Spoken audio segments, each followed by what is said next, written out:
More than 2,500 years ago, the religion commonly known as Buddhism came into existence. Known for its divine tranquility, it has affected many cultures across the globe. My fellow reporters will now go into more detail. It's Eunice here, and I'm going to be talking about how Buddhism originated. So, Buddhism originated in the northeastern India and was found in the 6th century by Prince Siddhartha Gautama.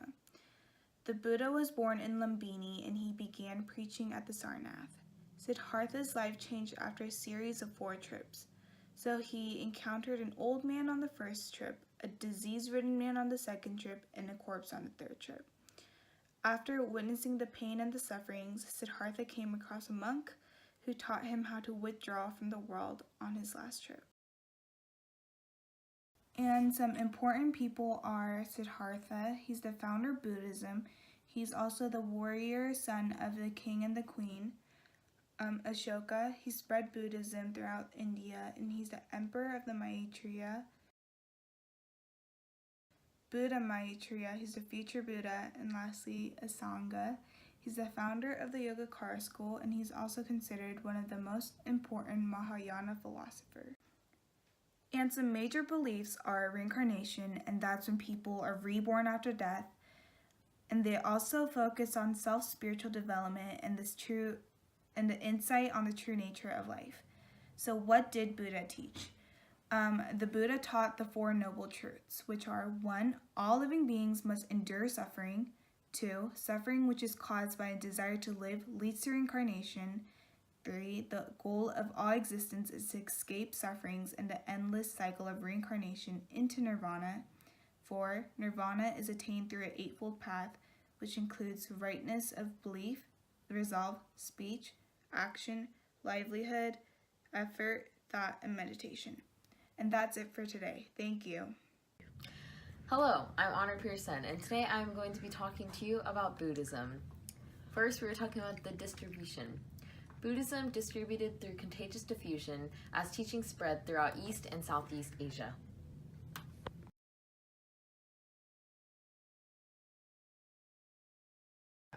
Next, we're going to be talking about the hearth and types of diffusion.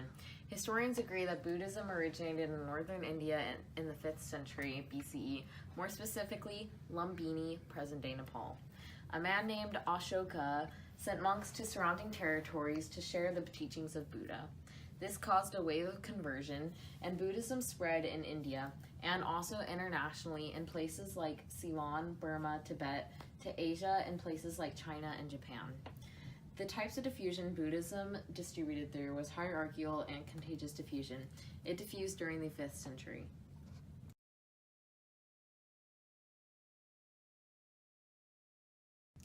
Next, we are going to be talking about the major divisions, branches, and sects of Buddhism.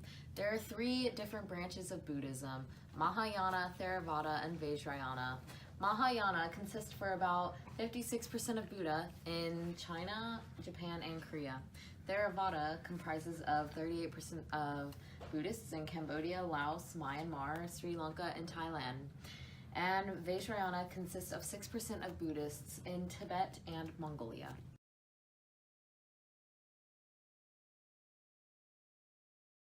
Okay, thank you, Byron. As you can see, Buddhist architecture is old, sacred, and there's many prayer shrines all over Asia. The largest, most popular temple is Borobudur on the Indonesian island of Java.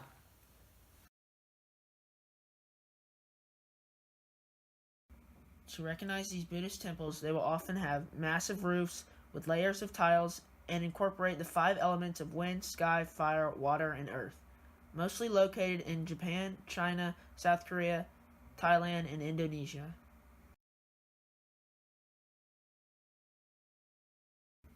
Buddhist temples have large inner prayer hall for worshiping, classrooms on either side, a living room, a library, and other rooms for other usages. Breaking news. Buddhist holidays have come in. Veshka, Buddhist Day, was May 29th this year. And to look forward to, the Buddhist New Year is the first full moon in January. And last, the major book, Tripitaka, the Tibetan Book of the Dead. So make sure to get them for Christmas. That's it. Cole Quinn, AP Human News. Thank you for that, Cole. I'm Julian, and I'm here with a report about symbols. The Dhamma wheel represents the teachings of Buddha.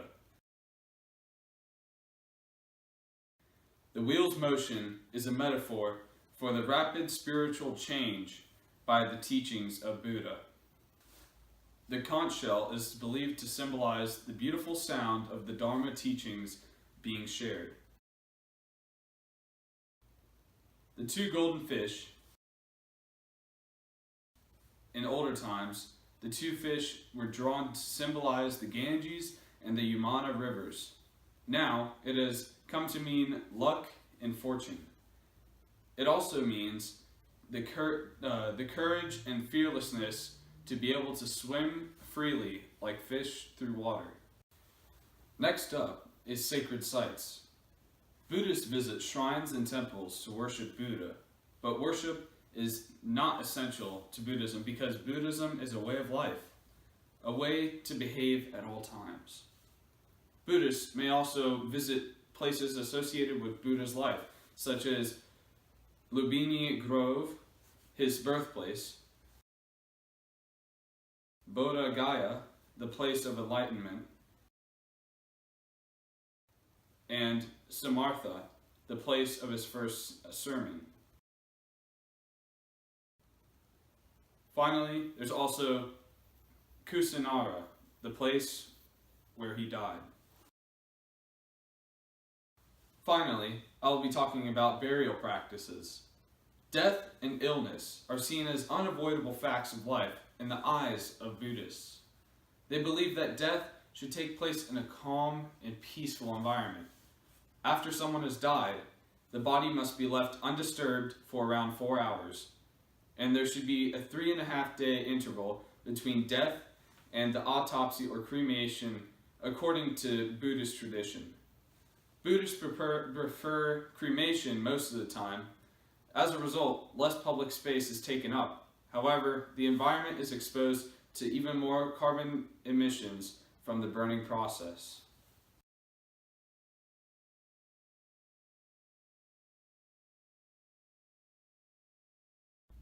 Thank you for that, Julian. Byron Rhodes here to give a report on what type of religion Buddhism really is. Buddhism can most definitely be considered a universalizing religion ever since its founder, Siddhartha Gautama, began his first preachings to people in South Asia. From there, Emperor Ashoka of the Mauryan Empire adopted Buddhism and spread it all across India.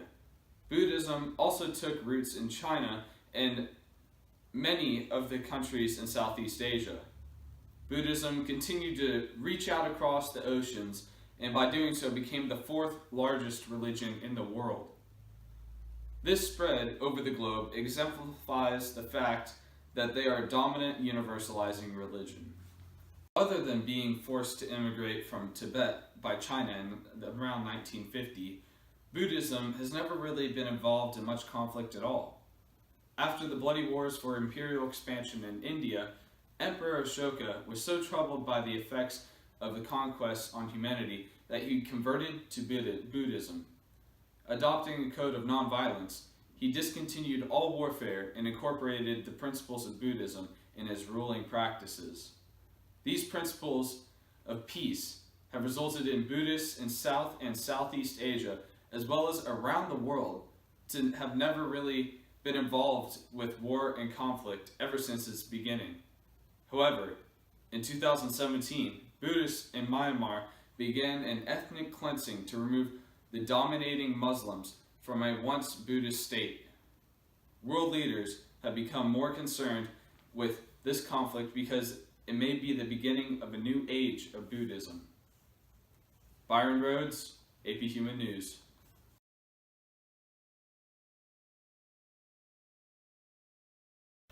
The religion that Siddhartha Gautama founded has influenced many people across the world.